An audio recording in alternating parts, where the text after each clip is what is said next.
XMOS is doing some pretty cool stuff at CES. Has anybody heard of XMOS or is familiar with their offerings? Okay, so this will be great for you to kind of explain your background and what you guys are doing at CES and what you see with voice. Sure. So we are actually a semiconductor company originally. We spun out of the University of Bristol back in 2005, 2006.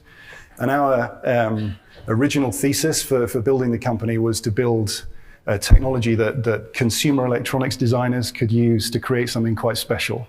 Our observation was that most of the products that were available to consumer electronics designers were reference designs. They had to just recreate what the semiconductor company envisioned as the right product, and consequently they were just building the same products as their competitors, and they were competing on cost. So we spun out a semiconductor company to solve that problem on behalf of the embedded world. Quite rapidly we became a vendor of audio solutions. So Apple stopped putting FireWire into their MacBooks, and the Apple ecosystem didn't have a solution. So we used our own technology to create an audio solution for that. And after 2 or 3 years, we were renowned as one of the highest quality audio vendors in the semiconductor world. Along that route, we developed our architecture, our underlying platform, added a lot of DSP capability. And in 2016, we actually had a couple of design-ins in the Sony Xperia Agent. I don't know if you're familiar with that. It's a sort of a companionship robot. The original Baidu DuerOS robot had XMOS technology inside it. And this was just using our original audio technology, nothing specific about voice. And eventually we observed that happening, and then Alexa was launched. And you may not remember this, but you were the first person I contacted when Alexa was launched. Oh, my apologies. I found your name and I contacted you, and you very me in the right direction. Okay. And our relationship with Amazon, well done. Our relationship with Amazon actually started in January 2016. Yeah. And just some background for the audience. How many people here have an embedded product or some type of consumer electronic that you actually built? Okay. And so we see some hands in the back, some up here. What we saw so it was June 2015. Not only did we launch this Alexa Skills API, but we also launched something called the Alexa Voice Service. So the idea was Alexa is in these products that Amazon builds that we sell to customers called Echo. But customers are going to want Alexa anywhere.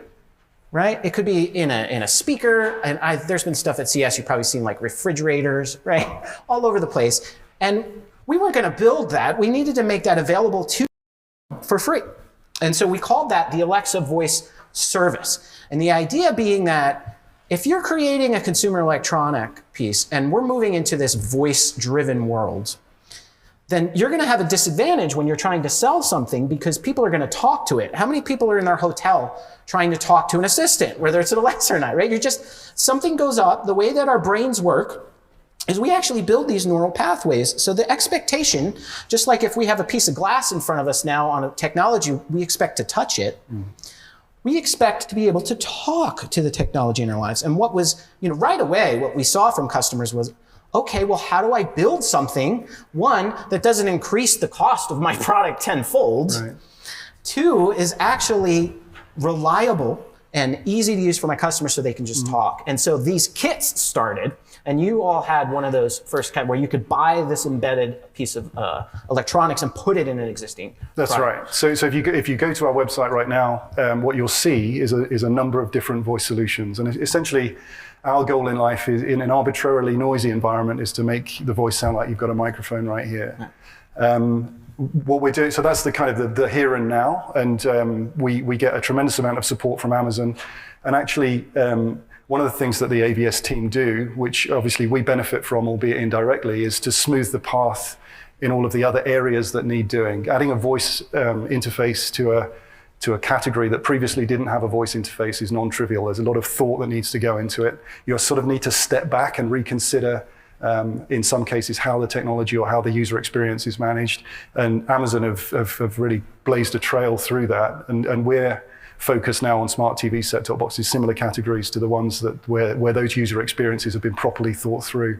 And that really helps us to get to market quickly and sell chips, which is what we need to do to build a successful business. Nowadays, we're looking a little bit more at multimodal. It's interesting to see what you were saying about conversation, because one of the things that really interests me is what we need to do as a chip company that has to place long-term bets. What we need to do from a sensor processing perspective to identify conversations and to potentially identify opportunities to push information asynchronously into a space. So a voice-based push notification, if you like. So that whole conversational awareness thing, I think, is a fascinating area. Yeah, and when it comes to voice, like the modality creates entirely different scenarios. So let me think. Like in the home, right? The first thing I would hear from, how many people here have an Echo? All right, how many people here have had an Echo for more than 2 years? Wow. How many people more than 4 years? Wow. Okay. So one of the very first things, I mean, this is going all the way back, I would hear from customers is, I don't know what I said, but it did it.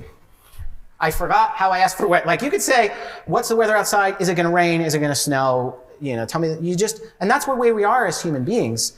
And you can try and define that as a persona too, but the truth is there's days that Dave is angry, there's days that Dave's depressed, and the way that I talk actually changes, right? Mm-hmm. And so you think the home, and that what was remarkable for people, the magic was that Alexa heard them from across the room, right? And then how many people started getting multiple devices, and then you would say Alexa, and then they would all answer? Right? And so suddenly we had this multi-device household. And that's a scenario you don't even think of in the beginning. And so we put technology in there called ESP, Echospatial Perception. We're all sci-fi geeks. And it's basically the ability to figure out which signal is strongest, right? Which is probably something you've run into. But think about the car. I don't know about you, but my kids, even with headphones, are super loud. What about music playing? What about cars around you? And what about rain? And the wiper blades. And so even with Echo Auto that we have, you can see the little holes. We have the same kind of beam microphone technology. Mm-hmm. And so that is, as you walk across modalities, what does it mean to have voice interaction in a hospital, in a closed home, in an automobile, or in an airplane, right? And that's definitely something where you guys have been looking into. I think that's one of the, as is mentioned, our primary focus is on consumer, but one of the areas that we get pulled into is medical technology. And what's interesting now is the sort of crossover products that we're seeing where you're getting domestic health monitoring. So you're looking for, for example, for elderly relatives who might have fallen over, and you're trying to use multimodal sensors to fall detect, essentially. So you're listening to noises, and they're not voices, or they might be, but they might not be voices. And you're listening, and you're looking for indications that somebody's in distress and potentially has fallen over.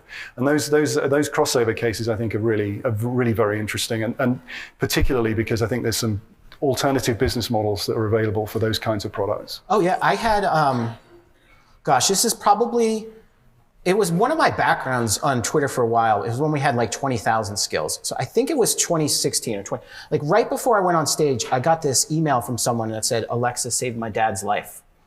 And he was 93, and he collapsed, and he said, Alexa, help. And he had, it saved his life. And they sent me pictures of him blowing out his 93rd birthday candles in cake. And I was like, wow, like there's something here, right? And there are services that do that on Alexa today, where that morning routine I talked about, right? And my parents are older. My dad, he's turning 80 next month.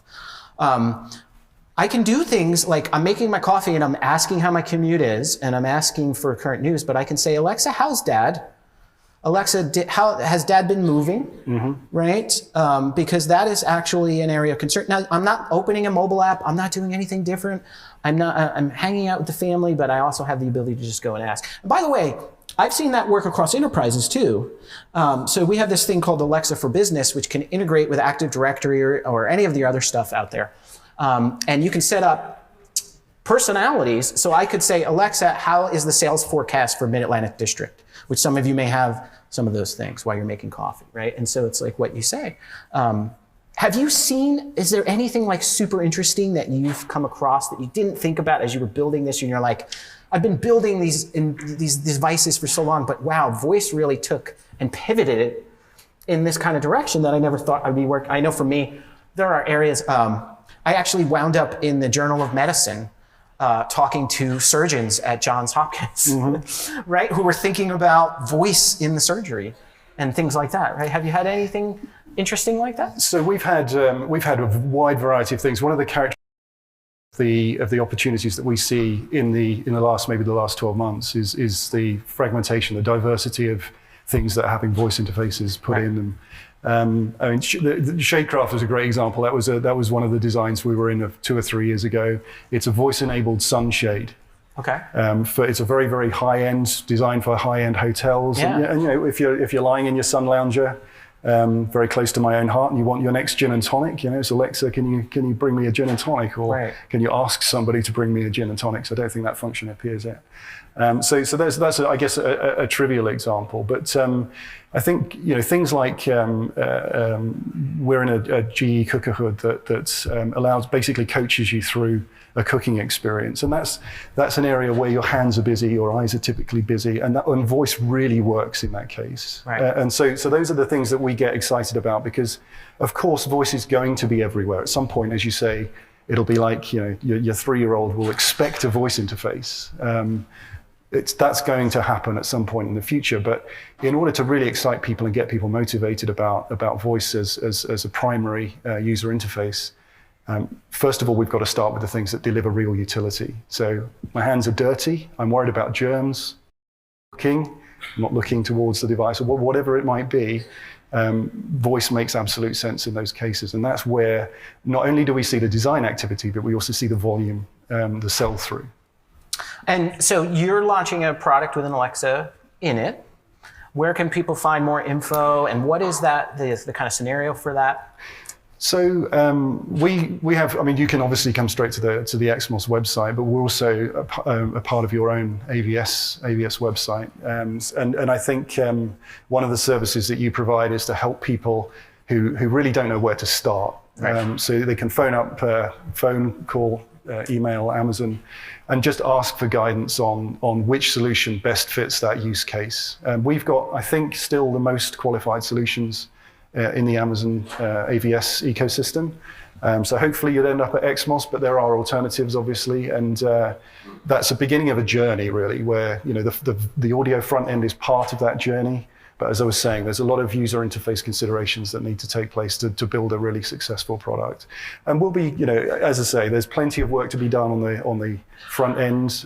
There's increasingly more types of sensors, increasingly more near sensor processing that needs to be done nowadays.